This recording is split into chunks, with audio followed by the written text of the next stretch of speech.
All right, we're back with part three, NoKFaming.com with Perry Saturn. And we just had a conversation about what led you to recovery when you was in your downtime. And something that we talked about was when you got on recovery and all that. So I was just curious to know what are the things that you was doing then when you was getting clean? What did you go do? Where did you sleep? How did you keep your mind clear? I ate all kinds of shit food. Developed an eating disorder because instead of getting high, I was eating ice cream and junk like that, you know, and just started to try to accept the bad choices that I made. You know, that was part of my recovery, I guess, accepting that I screwed up and that I can't change that I have to work on changing what I do next, you know. That was the biggest part of it, because it's hard to accept the fact that you screwed up so much shit, you know, and that lost so much and just. But so I think that was one of the hardest parts, just come to terms with the fact that just that I lost everything, you know, and that I couldn't change that, and I just couldn't dwell on that, and that I can't affect the things that I did, but I can affect the things that I'm going to do, you know, and I just concentrated on that, you know. So again, what are the things you was doing in the street besides eating ice cream? And you was still homeless? No. While you was in recovery?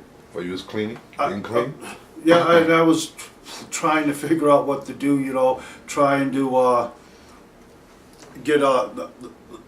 get my life together, you know. So we got my wife at the time. She was just my girlfriend. She was also homeless, you know, and we moved in with her uncle, and he let us stay there, you know. And I looked for a job, and I found a job at a factory that made telephone poles, you know. So that's what I did for a while when I wasn't sleeping, because I was a meth addict. So when I went off the meth, you're tired all the time, you know. And we lived with our uncle for a while until I got working, you know, and made enough money to where we could get our own apartment.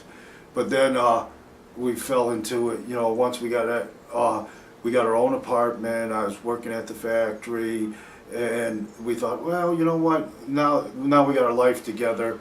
We can get high once in a while if we want, you know. But next thing I knew, we were homeless again. Lost everything, because we were back to doing drugs all the time. I wasn't working. But this time we were homeless for about a month. Went back in with her uncle and got another job. Started doing shit with wrestling, you know, like interviews and stuff, and started getting that together and starting to turn my life around that way, you know. And been fortunate enough to where like the town I live in is a really small town. There's no work there, and I'm not a factory worker. I try it, you know, but that's just not me. So I make enough money now doing stuff with wrestling to where I can survive, and that's what we do, you know. And like my major vices are, you know, I drink Diet Coke like it's going out of style, and more than what my wife likes, I'm sure. I play Madden on the PlayStation, you know. But that's, I can't picture you playing no Madden. Yeah. That's funny. And most like I'm pretty goal orientated right now, just trying to get to where wrestling, I'm part of that business somehow, full time again, you know. Yeah. And I'm gonna have to, I'm sure, prove myself. Hopefully, get an opportunity. That opportunity may not come. I can't control that, you know. Yeah. But I can control that if I do get the opportunity, I make the most of it. I don't know if I deserve forgiveness, but I want to believe that I'm worthy of forgiveness. So that's what I concentrate on, you know. Yeah, stuff like that. Yeah, I'm gonna be honest with you. I heard when that guy said, so I told him earlier. I said, yo, you know, it said Perry Saturn's supposedly one of the nicest guys in the industry, and he was like, for real? I said, yeah. I heard this guy say, and when he said it, it's like I couldn't. You look at you and you can't picture how. But now that I met you and you know, I see how you are, how humble and how you talk, and just genuine for one, and I just say that to say, you know, you say you don't know if you think you deserve. I think you deserve it. You know, I really do. Yeah. Well, you know, but that it's not up to me. Like the people that I fucked over, which there's a long list of them, because that's part of me being an addict. I lied to my friends. I stole shit like that. Only they can decide if you know they want to forgive me. Yeah. I can't control that. All I can control is if they decide to forgive me, make sure that I'm worthy of it. You know, which is what I do. That's what I'm doing. Like I can't. I'd love to say, okay, that's it. I get a second chance, and I'm going to be full-time something wrestling. I don't have that power, but I have the power to say if that chance comes, I'm going to make the most of it. No doubt. That's the best way to think. What are your thoughts on the indie circuit? I don't do that much with it. You know, I'd like to do more. It's been around forever, right? So I work as much as I can. You know, whenever I can. So I don't know. Like, You're not booked every week? No, hardly. You know, maybe once every month. Really? Yeah. Wow. So, but I haven't been on TV in a long time. I'm just getting out there. You know, meeting different people and stuff. You know, involved with it. You know, so we'll see what happens. You know. Yeah. Can you speak on the Carney lingo? I was just talking to somebody about that. From what I understand now, and maybe I'm wrong, but it's for carnies, you know, like carnivals, because that's everything at a carnival's a work, you know, which wrestling originated in carnivals, you know. Yes. And so you take the word ears, because it's not for everybody's ears, and you say the first letter of the word, and then you say the word ears, and then you finish the word, like Beerzano, bottle, and that's how you talk carny. Yeah. Did you understand? Yeah, I know. Okay, so that they don't do that anymore, Yeah, right? I I don't know how many of the boys couldn't do that, you know.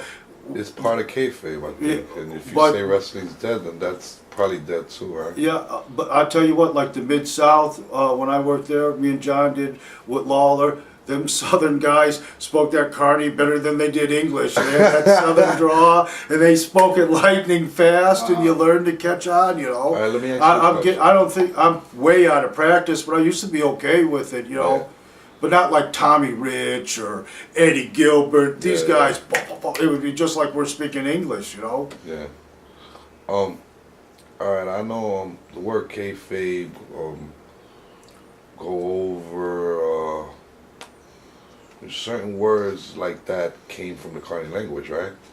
I don't know where they came from. You know, I know that like makes sense if wrestling came from you know. Yeah. So it makes sense, you know. Well, all right. Well, you wouldn't know the answer now. That But you like say Mark, that comes from exactly Mark from comes Carney, from right? Carney's, yeah. Okay, this is the question that I want to ask. Most likely, you probably don't know from what you're telling me, but let's see if you do. Okay, the word Mark comes from Carney. The word jabron comes from Carney. Jabroni. I didn't know that. I didn't know that. Okay, well, what I don't understand is how this, if a Carney language is spoken the way you just said was spoken with the E's, the way you just said the A's and the E's, whatever, then how does Mark become a Carney word? Because Mark is the person that you're trying to fool. That's your Mark. You're trying to get over on him. Okay. It's a con. You understand? Like if you're a grifter, you grift a mark too. It's the same thing. And what the marks are the people in the crowd, you know, in the carnival. Yes. So I'm doing the guessing your age or something. Oh, I get it. And you're the mark. There's another guy who looks like a regular guy another mark, but he was really part of the Part of the show. Yeah, you know, and we're working a scam on you. So they named the marks literally. Yeah, in that's the, in the yeah. carny That's industry? you're the mark. You're the person that they're trying to con. Okay, okay. Okay, so carny is not only used the way you said, it's used in words like mark, which is not the way the analogy you gave earlier. But the wrestling fans they're still called marks. You know, like I still call them marks. Yeah, I know. You know? So, but that originates from them. Carny language. Yeah, being a mark. You know. Yeah. I understand. I think carnies, it's also like a gypsy thing, because the carnivals, they were the gypsies traveling, and the gypsies were, you know, that's what they did. Beg you for money and act like scammed you and all that, you know what I mean? That's where it comes, you know, you have to go to the origin of it all, you know? It's funny, Fit Finley, his job was at the carnivals in Europe and stuff when he was young. They would actually have people come in the ring, just fans wrestling a wrestler, and Fit was the wrestler that they did that to, because he's a tough son of a bitch. You know what I mean? And but that was something that Fit did. You know. Damn, if I'd have knew that, I would have asked him that. Yeah. I didn't know that. Wow.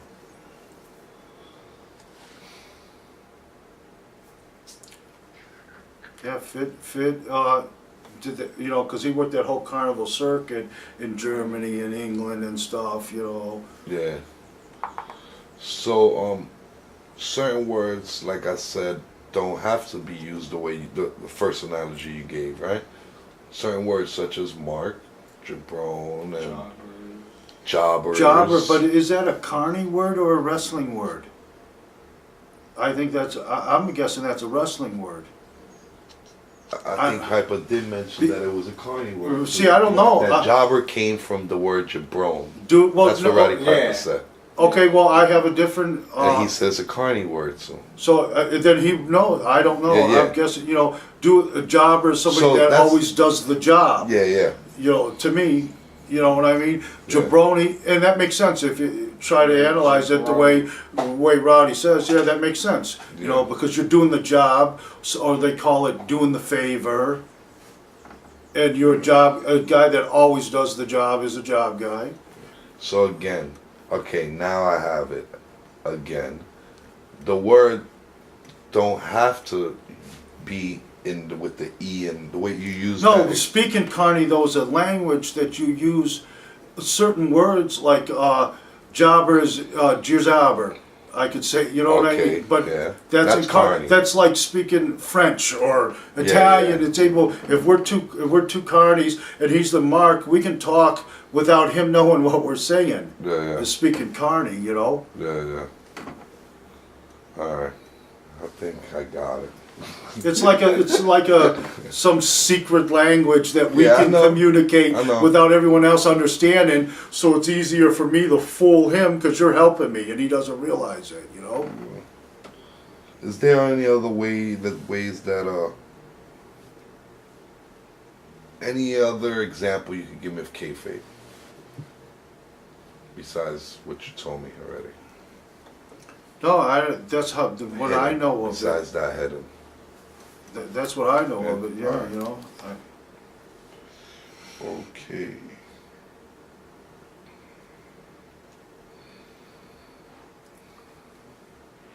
This is the big awkward pause. I know I'm supposed to keep talking, but I answered the question and it was a... So you think it's impossible for kayfabe to exist today? Yeah, it's not... So you don't think there's no way to trick the fans, you're saying? No, I don't think, because everybody knows what's going on the internet. You can't get away with anything anymore. And again, I'll bring up the fact that Brock was backstage at WrestleMania, and it was all over the internet. You know, well, I don't know who put it out there, but somebody did. You know, the camera behind the camera. Yeah. And some of it, like, it might even been a guy that works there, and that was his job to get it out there, because then it creates a buzz, because maybe I wasn't going to watch Raw, but now, wait a minute, Brock was backstage, I want to see what's going on, so I will watch. So maybe they expose stuff to promote the business, too.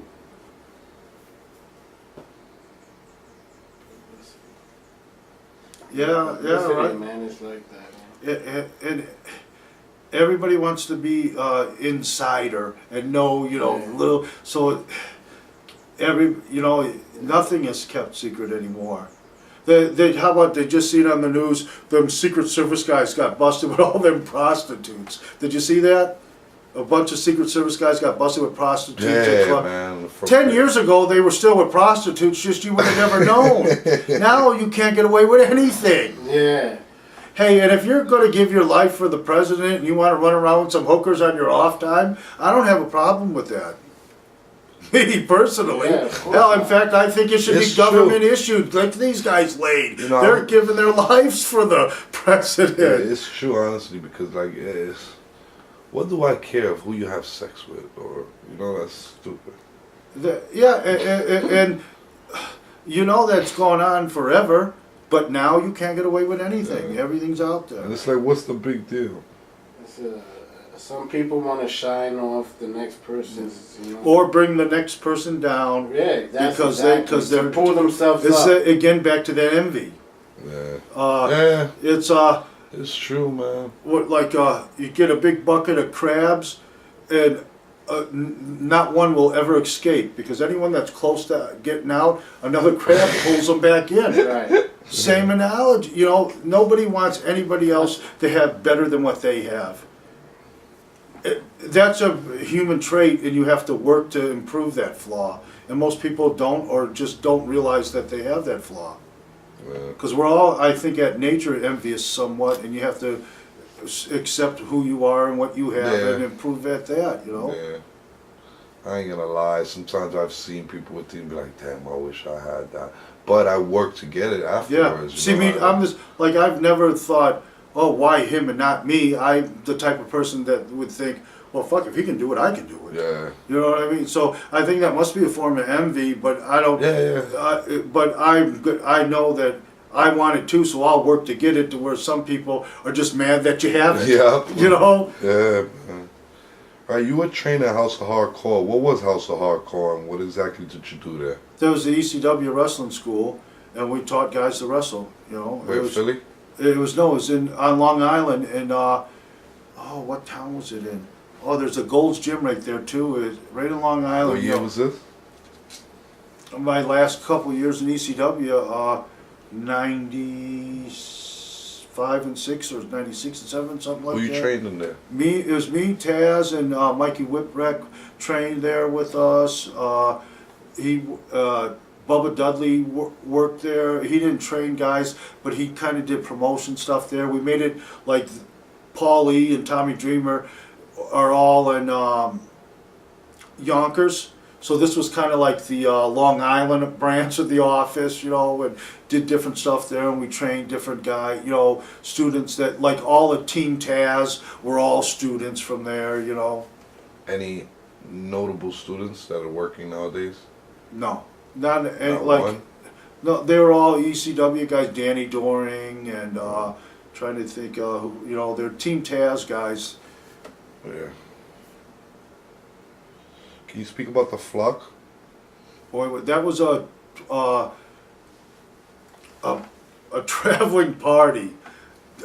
All we did was party, man. All we did was party. All we did, we were. What you've seen on TV is what we were, and just constantly on drugs from town to town. Disco said it was that whatever year that was, 97 or something. He called that the mauling tour. That we mauled women across the country, everywhere we went. Me, Kidman, Riggs, Lodi, Raven, just always that's all we did. Party. Some of the guys were drinkers, and some of us were anything we could get, and yeah, we just, unfortunately though, the partying became more important than the wrestling, Yeah. Was the first time you tore your ACL in the match with Big Dick Dudley? Yes, yeah, in ECW. You tore it more than that? No, I tore my right one in WWE, tore my left one in ECW. Okay. The reason why I asked is because I asked you earlier if you still could flip and things like that, and you say yeah, but I noticed you don't do it much in your matches at all.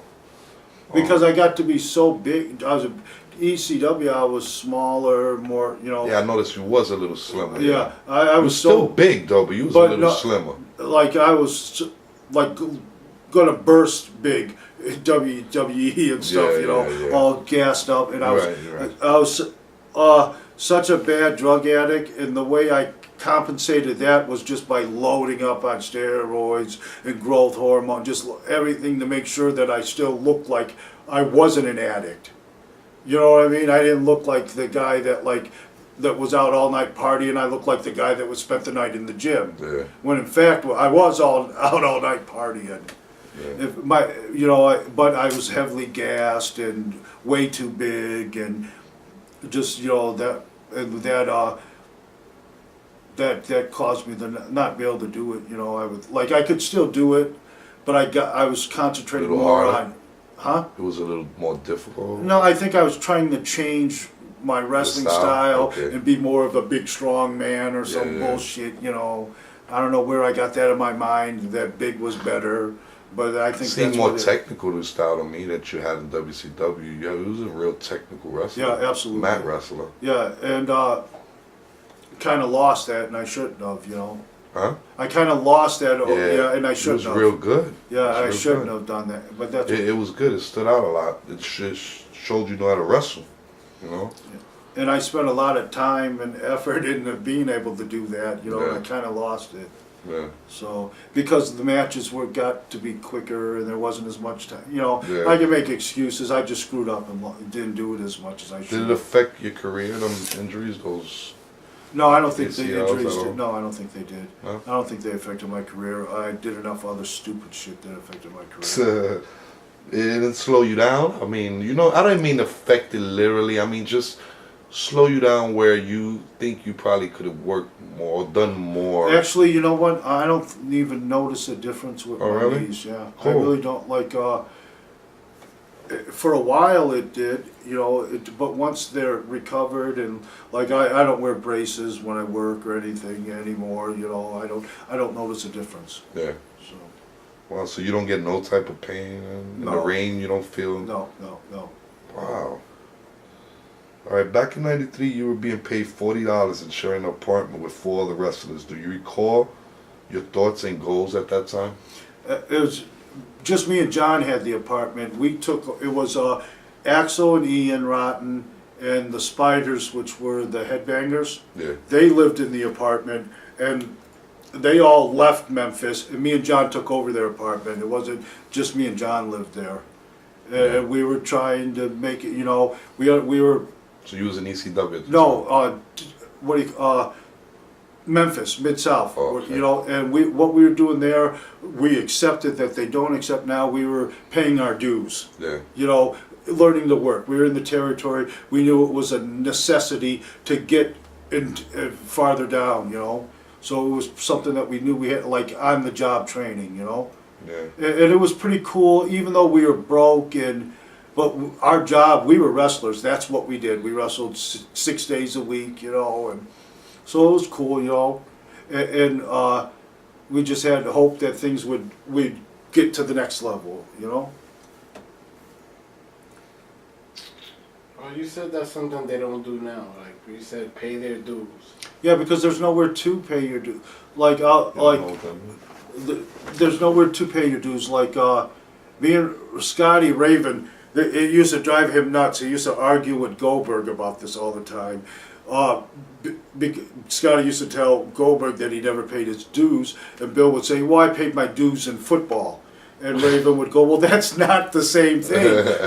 But Bill said, yes, stuff. Like Scotty's old school, he worked territories, Portland, Mid-South, he worked all over the place. Didn't get paid for, got paid, but peanuts. Yeah, in the beginning, that's because that's what you do, dues. Yeah, and the guys not one, there's not an opportunity to, there's not the territory to go to, and so they get to the first time they make a steady living at wrestling is in the big time, you know, to where before, when I was breaking in, you worked all them little territories, you know. Yeah.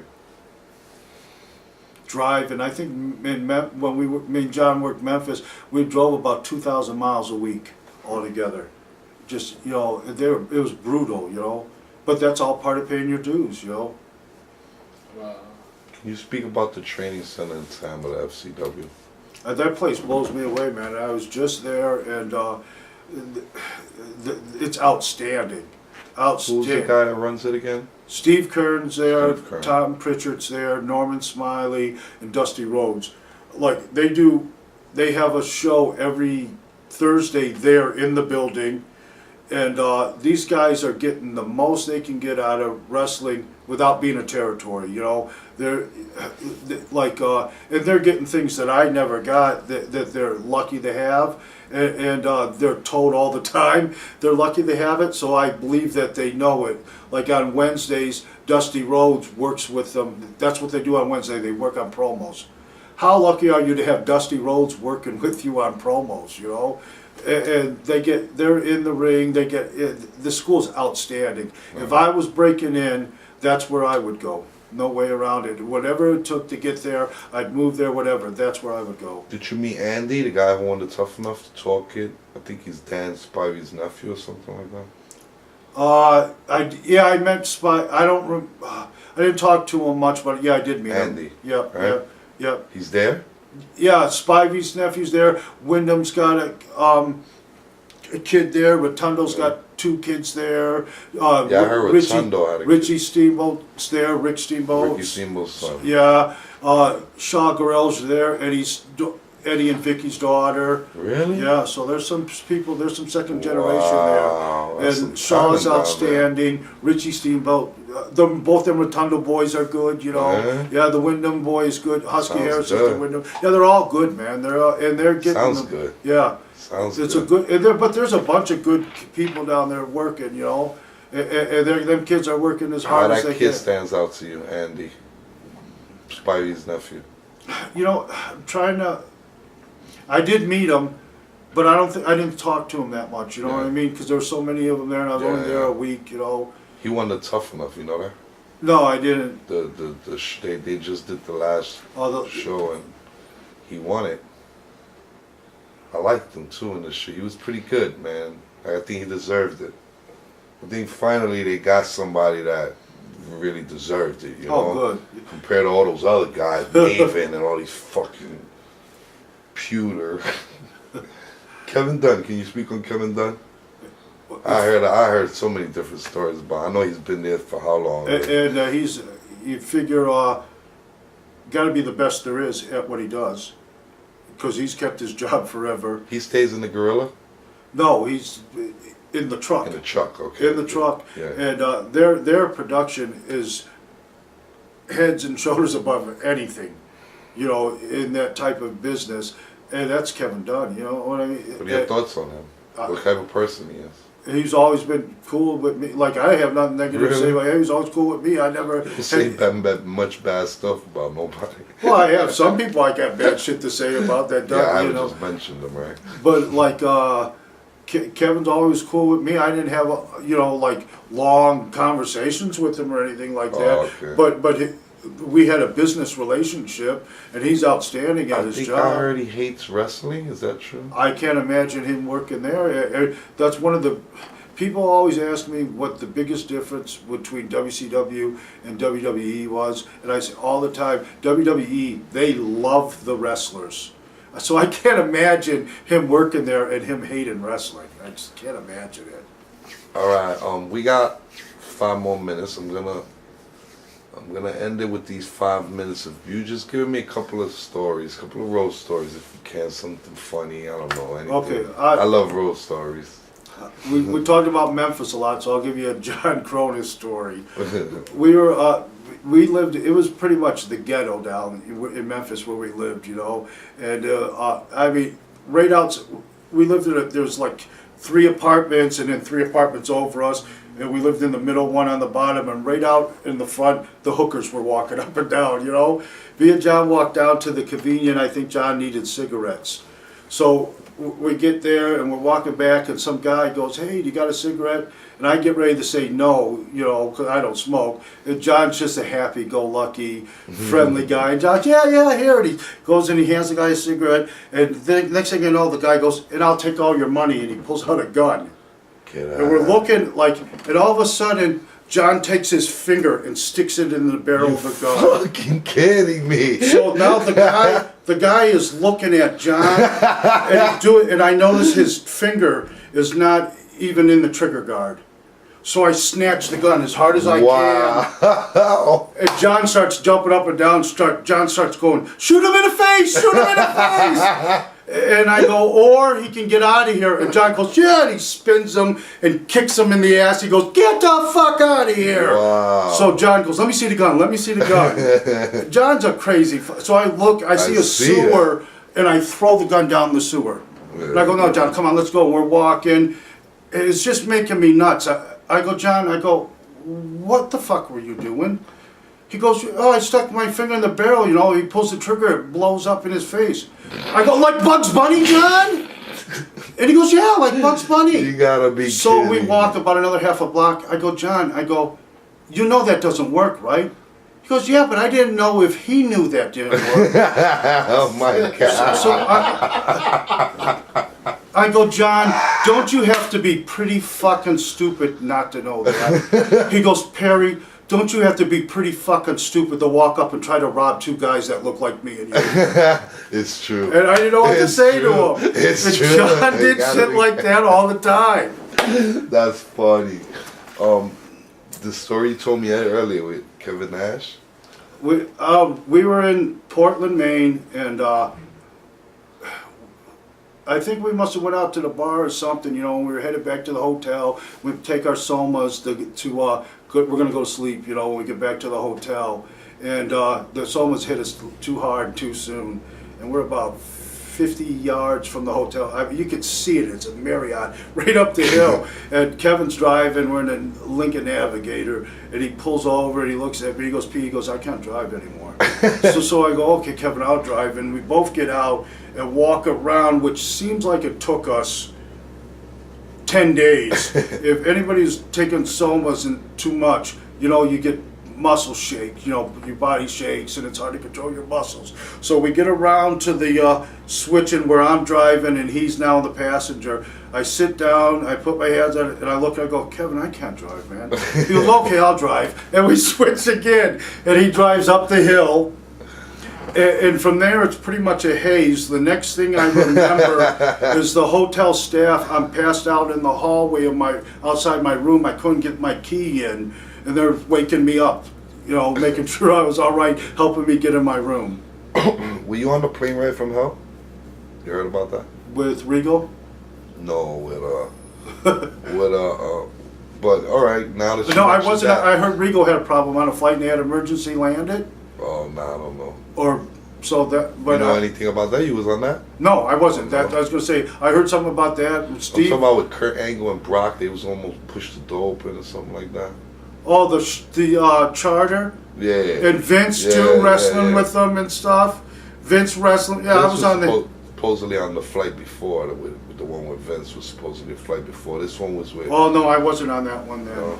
No, and the Regal one, I think Steve like passed out or something on a plane and they emergency land. I thought you were talking. Oh really? Yeah, I wasn't there for that, and I don't know if it's true. That's what I thought you were talking about. But if I was on the Brock, Kurt Angle one, I was fucked up and I don't remember.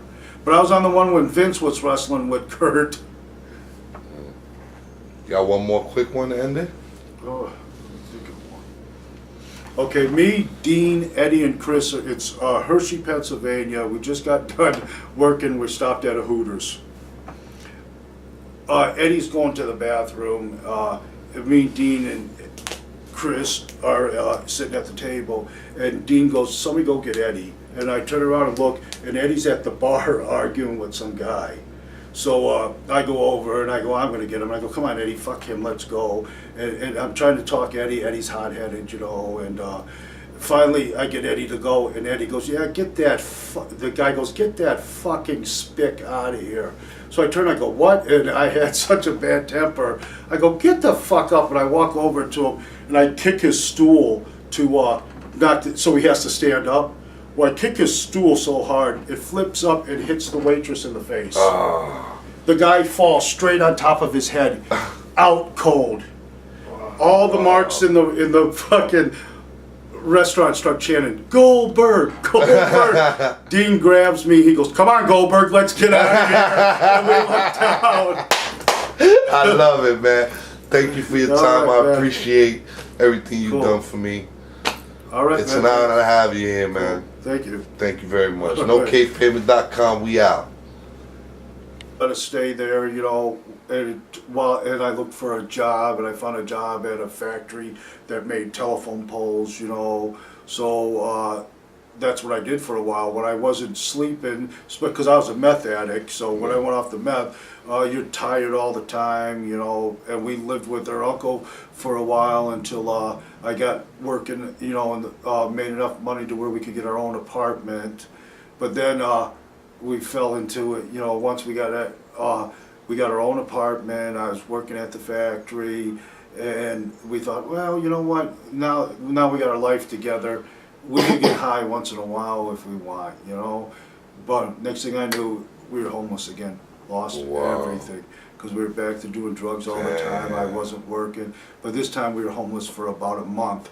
Went back in with her uncle and got another job. Started doing shit with wrestling, you know, like interviews and stuff, and started getting that together and starting to turn my life around that way, you know. And been fortunate enough to where like the town I live in is a really small town. There's no work there, and I'm not a factory worker. I try it, you know, but that's just not me. So I make enough money now doing stuff with wrestling to where I can survive, and that's what we do, you know. And like my major vices are, you know, I drink Diet Coke like it's going out of style, and more than what my wife likes, I'm sure. I play Madden on the PlayStation, you know. But that's, I can't not picture you playing no Madden. Yeah. That's funny. And most like I'm pretty goal orientated right now. Just trying to get to where wrestling, I'm part of that business somehow, full time again, you know. Yeah. And I'm gonna have to, I'm sure, prove myself. Hopefully, get an opportunity. That opportunity may not come.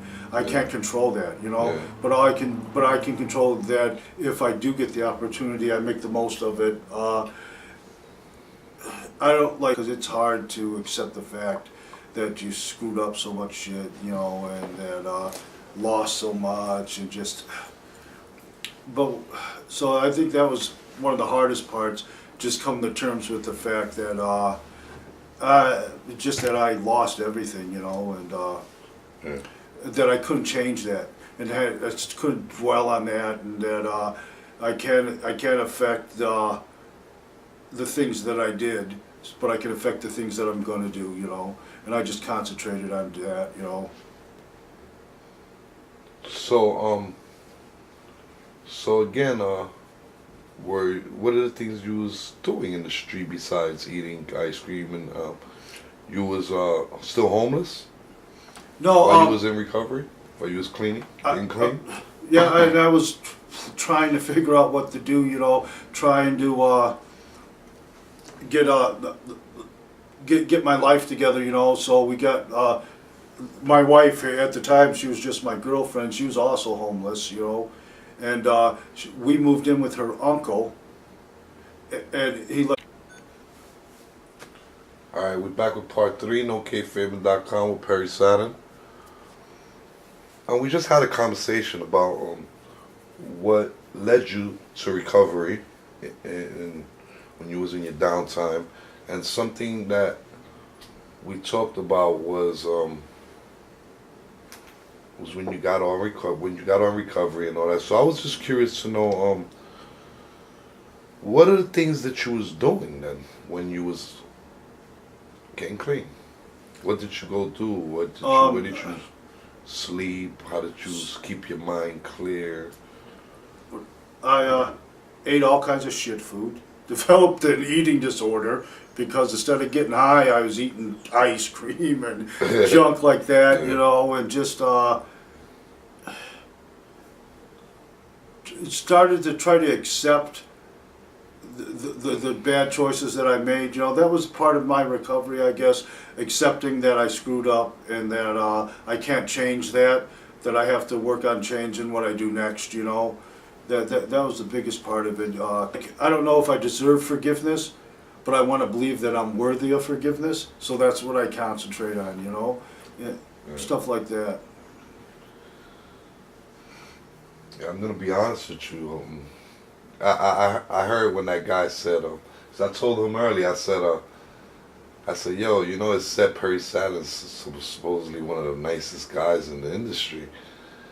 And he was like, for real? I said, yeah, I heard this guy say. And when he said it, it's like I couldn't, you look at you and you can't picture how. But now that I met you and, you know, I see you know, how you are, how humble and how you talk and just genuine for one. And I just say that to say, you know, you say you don't know if you think you deserve. I think you deserve it, you know. I really do. Yeah. Well, you know, but that it's not up to me. Like the people that I fucked over, which there's a long list of them, because that's part of me being an addict. I lied to my friends. I stole shit like that. Only they can decide if you know they want to forgive me. Yeah. I can't control that. All I can control is